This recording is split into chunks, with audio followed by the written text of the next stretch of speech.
हाय दोस्तों। अच्छा तो मुझे ये बताइए, पैसे को हम इंग्लिश में क्या कहते हैं? पैसे को हम मनी कहते हैं, यूर राइट। पर क्या आपको पता है पैसे को हम और बहुत सारी चीज़ें कह सकते हैं, जैसे alimony, bribe, ransom, allowance and और बहुत सारी चीज़ें। अगर आप सोच रहे हैं कि इन चीज़ों का क्या मतलब है, मुझे नहीं पता, तो आपको ये पूरा लेसन मेरे साथ देखना होगा। मेरा नाम है मिशेल, आप मुझे देख रहे हैं लर्न एक्सपर्ट, जहाँ हम सीखते हैं इंग्लिश थ्रू हिंदी। तो दोस्तों, आज के लेसन में मैं आपके लिए खास वर्ड्स लाई हूँ जिनमें ये नेम्स हैं अलग अलग मनी के लिए। यानी मनी को हम ब्राइब कब कहते हैं, एलिमनी कब कहते हैं, डोनेशन कब कहते हैं, ये सब मैं आपको बताऊंगी। मैं आपको इन सब वर्ड्स को करेक्टली प्रोनाउंस करना, इनकी हिंदी ट्रांसलेशन और इनके करेक्ट मीनिंग समझाऊंगी। तो आइए स्टार्ट करते हैं हमारे पहले वर्ड के साथ, जो है डोनेशन। मुझे उम्मीद है कि यहाँ पे सारे लोगों को ऑलरेडी पता है कि डोनेशन क्या होता है। अगर आपको नहीं पता डोनेशन क्या होता है, तो इसको हम कह सकते हैं दान।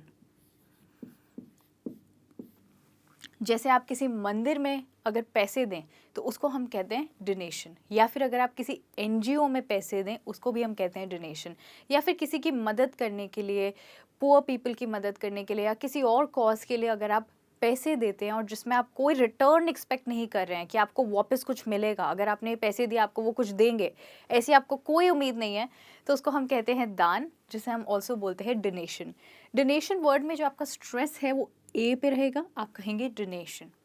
इसके लिए इंग्लिश में एक और वर्ड है और वो है चैरिटी। ओके, इस तरीके से आप कह सकते हैं he gave all his money for donation, उसने अपना सारा पैसा डोनेशन में दे दिया। All right. और आप चैरिटी भी कह सकते हैं, उसने अपना थोड़ा पैसा कैंसर के कॉज के लिए दिया है। He gave some of his money as charity for the cause of cancer. Okay, अब देखते हैं हमारा next word, alimony. I think ये आपके लिए एक न्यू वर्ड है। एलिमनी का मतलब होता है जब कोई पति पत्नी एक दूसरे से डिवोर्स होते हैं, अलग होते हैं, उनका तलाक होता है, तो पति पत्नी के लिए जो पैसे देगा ताकि उनकी ज़िंदगी का गुजारा चल पाए, उसको हम कहते हैं एलिमनी। इसमें पैसा कोई भी दे सकता है, या तो पति दे सकता है या पत्नी दे सकती है। उन दोनों की ड्यूटी होती है कि सेपरेट होने के बाद वो एक दूसरे का गुजारा करने में मदद करें। तो इसको हम कहेंगे हिंदी में एग्जैक्टली निर्वाह निधि, जिसका मतलब होता है अलग होने के बाद या तलाक होने के बाद, डिवोर्स होने के बाद एक दूसरे को गुजारे के लिए कुछ पैसे देना। मैं हिंदी में आपके लिए लिख देती हूँ।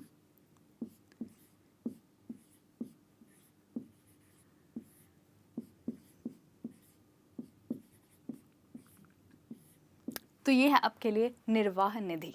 Okay, now let's move on और अपना तीसरा वर्ड देखते हैं आज का, ये है ब्राइब। ब्राइब एक बहुत कॉमन वर्ड है और हमने बहुत सर्कमस्टांसेस में ऐसे देखा है कि लोग एक दूसरे को गैर कानूनी रूप में पैसा देते हैं, राइट। गैर कानूनी का मतलब होता है इलीगली किसी को मनी देना, यानी जिसे हम इंग्लिश में एक और चीज़ कहते हैं अंडर द टेबल, यानी छुपा के बाकी लोगों से आप किसी को पैसा दे रहे हैं ताकि वो आपका काम कर दे। इसको हम अंडर द टेबल भी कह सकते हैं।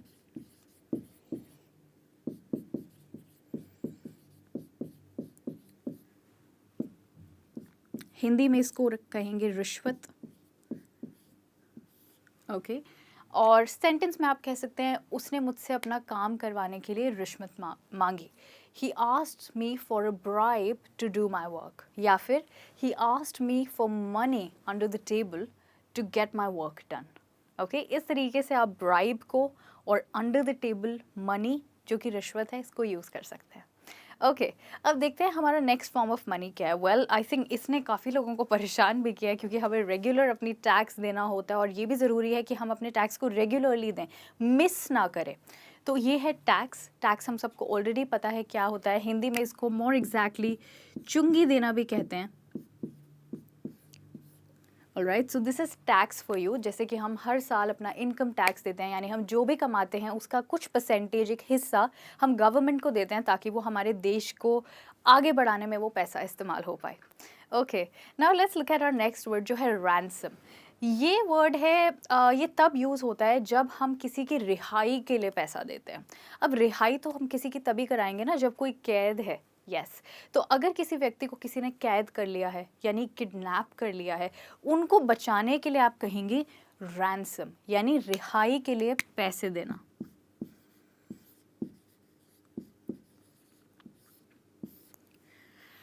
तो इसमें अगर आपको सेंटेंस कहना है, आप कह सकते हैं उसने उसकी रिहाई के लिए 10 लाख रुपए मांगे। He asked for a ransom of 10 lakh rupees to free him. Okay, तो ये है रिहाई के लिए पैसे देना, जिसको हम कहते हैं रैंसम, जो कि एक नाम है एक तरह के पैसे का। Now next word is allowance.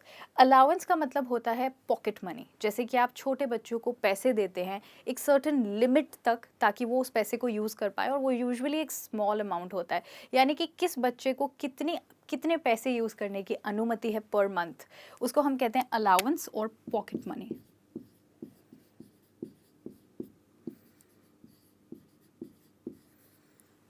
Okay, अब देखते हैं हमारा नेक्स्ट वर्ड। ये वर्ड है डेट। इस वर्ड में बी साइलेंट है। डेट का मतलब होता है कर्जे में पड़ना। जी हाँ,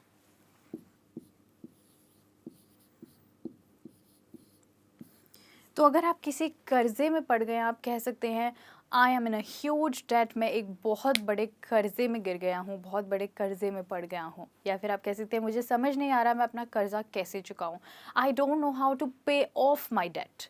चुकाने को हम इंग्लिश में कहते हैं पे ऑफ। तो अगर आप डेट की बात कर रहे हैं, इसके साथ आप कहेंगे I don't know how to pay off my debt, या फिर मैं अपना कर्जा चुकाने की कोशिश कर रहा हूँ, I am trying to pay off my debt as soon as possible. All right, now let's look at our next word, वो है लोन। तो डेट से काफ़ी मिलता जुलता वर्ड है लोन। अगर आप किसी से बहुत ज़्यादा पैसे उधार ले लें, और एक ही बारी नहीं, 2 3 4 बारी उसी व्यक्ति से बहुत सारे पैसे उधार ले लें, तो आप डेट में पड़ जाएंगे। So if you take a loan over and over again, you will be in a debt. I hope आप समझ गए हैं। लोन को हम हिंदी में कहते हैं उधार।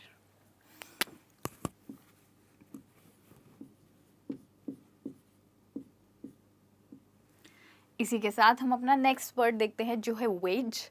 इस वर्ड में जो जी है, इसको हम वेग नहीं कहेंगे बट वेज कहेंगे। वेज बोलते हुए आपके लिप्स थोड़े से राउंड होने चाहिए, क्योंकि जब भी हम डब्ल्यू को प्रोनाउंस करते हैं हम उसे व की तरह प्रोनाउंस करते हैं। तो ये है वेज। वेज को अगर हिंदी में बहुत सिंपली देखें तो ये है दिहाड़ी। You know what I mean, रोज़ की सैलरी। यानी हर रोज़ अगर आपको पैसे दिए जाते हैं आपके काम करने के लिए, उसको आप दिहाड़ी कहते हैं या मजदूरी कहते हैं। इंग्लिश में हम इसे डेली लेबर भी कह सकते हैं। मजदूरी, दिहाड़ी, या फिर daily labour. Okay, now let's look at our next sentence, salary. Salary of course आपको, ये वो मनी है जो आपको मंथ के एंड में ज़्यादातर दी जाती है, या फिर मंथ की बिगिनिंग में आप रिसीव करते हैं अपने पिछले महीने के काम के लिए। इसको हम हिंदी में पगार कहते हैं।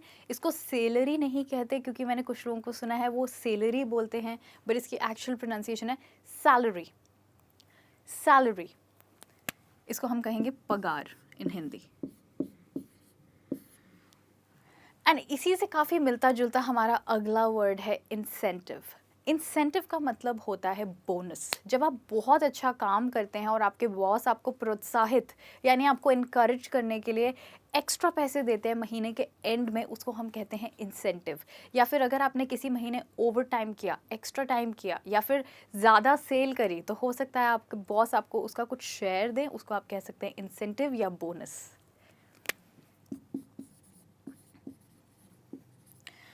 इस वर्ड को कहते हैं इंसेंटिव। इसमें जो स्ट्रेस है वो ए पे रहता है। आप बोलेंगे इंसेंटिव, इंसेंटिव। ग्रेट। अब नेक्स्ट वर्ड है हमारा फाइन। फाइन का मतलब हमें पता है इंग्लिश में होता है मैं बिल्कुल ठीक ठाक हूँ, आई एम फाइन। पर यहाँ पर फ़ाइन का मतलब बिल्कुल अलग है। फ़ाइन का मतलब है कि जब आपको कोई पनिशमेंट मिले कुछ गलत काम करने के लिए। फॉर एग्ज़ाम्पल, अगर आप रोड पर जा रहे हैं और आपने ट्रैफिक लाइट को ब्रेक कर दिया, रेड सिग्नल था और आपने ब्रेक कर दिया, आप रुके नहीं, आप चलते चले गए, तो आपको लगेगा फ़ाइन, जिसको हम चालान भी बोलते हैं बहुत बारी।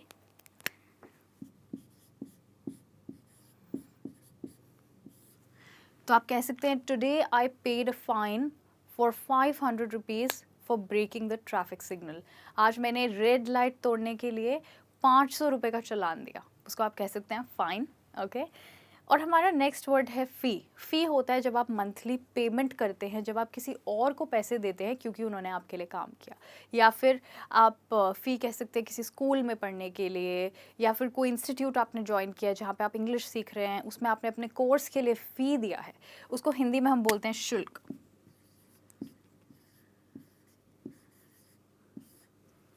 इसको बहुत बारी लोग फ़ीस भी बोल देते हैं, आप जनरली इसको फ़ी बोल सकते हैं। आप कह सकते हैं मैंने 12,000 पैसे दिए हैं, 12,000 रुपये दिए हैं, फ़ी जो कि मेरी फ़ीस है इस कोर्स के लिए। I paid 12,000 as a fee for this course.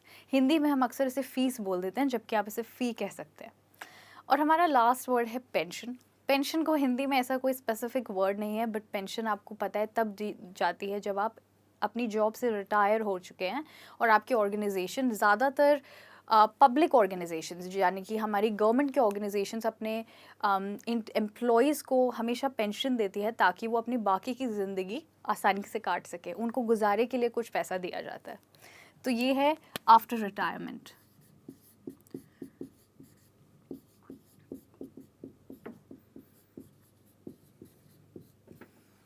तो इसी के साथ दोस्तों हमने आज इतने सारे वर्ड्स देखे हैं, इतने सारे नेम्स देखे हैं जिससे हम पैसे के बारे में बात कर सकते हैं। तो पैसे के लिए इंग्लिश में सिर्फ एक वर्ड मनी नहीं है, बट बहुत सारे अलग अलग वर्ड्स हैं। आई होप इन्हें आप अपनी वोकैबुलरी में इंक्लूड करेंगे और यूज़ कर पाएंगे। थैंक यू सो मच मेरे साथ जुड़े रहने के लिए। I will see you soon in another lesson. Till then take care, bye bye.